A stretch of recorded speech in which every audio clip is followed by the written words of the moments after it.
नमस्कार दोस्तों, स्वागत है आपका हमारे YouTube चैनल श्री भक्ति पर। दोस्तों, आज हम इस वीडियो में बात करने वाले हैं अच्छे कर्मों का फल बुरा क्यों मिलता है। गरुड़ पुराण के अनुसार ये विषय गहराई से कर्म, भाग्य और आत्मा के सिद्धांतों को समझाता है। अच्छे कर्मों का फल क्या हमेशा बुरा होता है? कभी आपने सोचा है, कई बार हम अच्छे कर्म करते हैं, किसी का बुरा नहीं सोचते, फिर भी हमारे साथ बुरा क्यों होता है? क्यों अच्छे लोगों को दुख झेलना पड़ता है और बुरे लोग सुख शांति से जीते दिखाई देते हैं? क्या ये ईश्वर का अन्याय है या इसके पीछे कोई गहरा कर्म सिद्धांत छिपा है? आज हम गरुड़ पुराण के ज्ञान से समझेंगे अच्छे कर्मों का फल बुरा क्यों मिलता है और कैसे ये सब कर्मों के अदृश्य बंधन से जुड़ा हुआ है। गरुड़ पुराण का परिचय क्या है? गरुड़ पुराण भगवान विष्णु और गरुड़ के बीच हुआ संवाद है। जब गरुड़ ने प्रश्न किया, हे प्रभु, जीवन में अच्छे लोग भी दुखी क्यों होते हैं? तब भगवान विष्णु ने समझाया, हे गरुड़, कर्म का फल तत्काल नहीं मिलता, क्योंकि कर्म के बीज समय के साथ फलते हैं। अर्थात हर कर्म चाहे अच्छा हो या बुरा, उसका अपना समय होता है फल देने का। कर्म का सिद्धांत। भगवान विष्णु कहते हैं, जीवन अपने कर्मों से बंधा है, न कि समय या परिस्थिति से। हमारे जीवन में जो कुछ भी होता है, ये केवल वर्तमान जन्म के कर्मों का कारण परिणाम नहीं, बल्कि पिछले अनेक जन्मों के कर्मों का फल होता है। कभी कभी हम इस जन्म में अच्छे कर्म करते हैं, लेकिन पिछले जन्म के अधूरे या नकारात्मक कर्म आज अपना परिणाम दे रहे होते हैं। इसलिए जब हमें दुख मिलता है तो ये ज़रूरी नहीं कि हमने अभी तक कोई बुरा कर्म किया हो सकता है ये किसी पुराने कर्म का हिसाब हो जो अब पूरा हो रहा हो। 3 प्रकार के कर्म। गरुड़ पुराण के अनुसार संचित कर्म, जो कई जन्मों में एकत्रित कर्म, ये हमारी आत्मा के साथ चलते रहते हैं।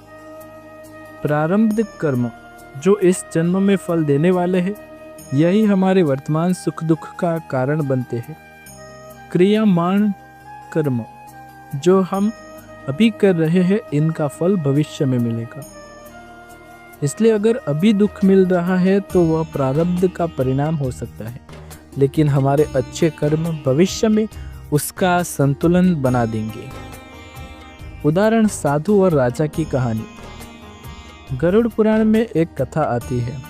एक राजा था, धर्मात्मा, दानी और लोकप्रिय, न्यायप्रिय, फिर भी उसे राज्य में बार बार विपत्ति आती थी। एक बार उसने एक संत से पूछा, मैंने किसी का बुरा नहीं किया, फिर मेरे साथ इतना अन्याय क्यों?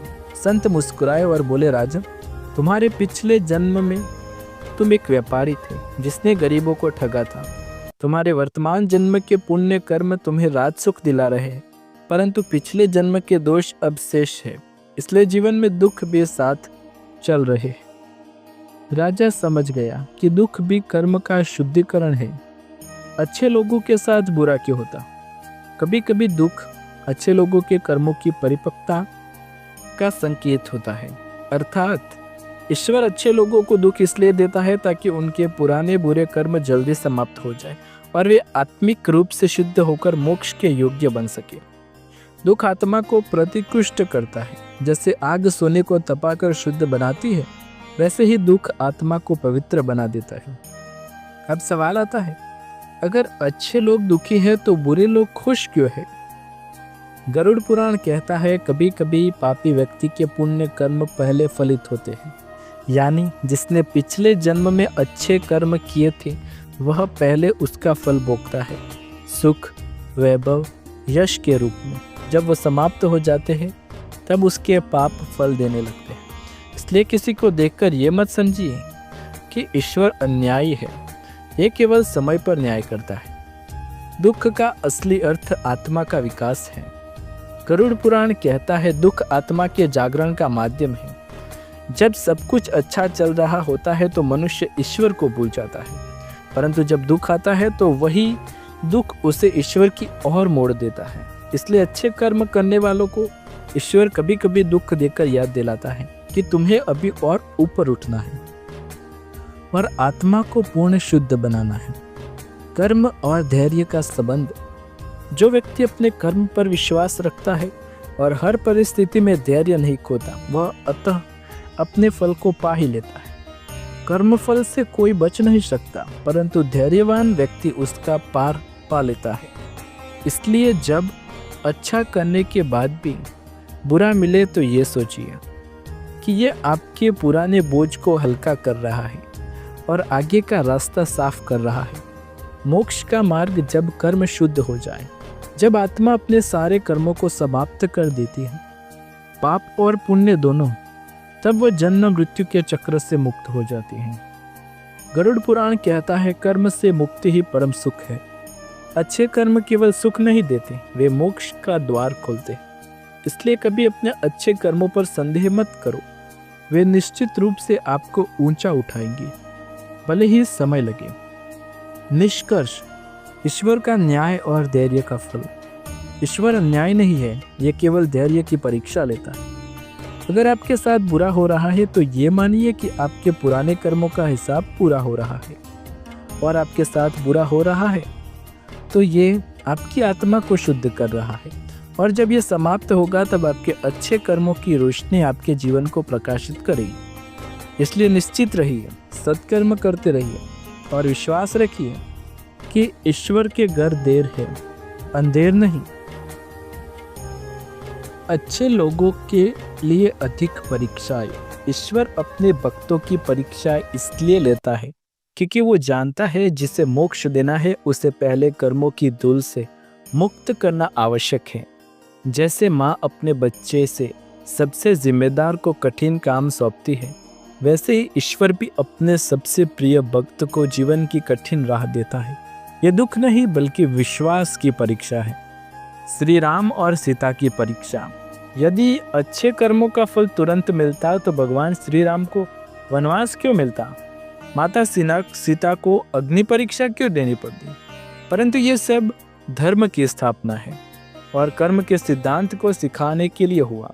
भगवान विष्णु कहते हैं, दुख आने पर भी जो धर्म नहीं छोड़ता वही सच्चा कर्मयोगी कहलाता है।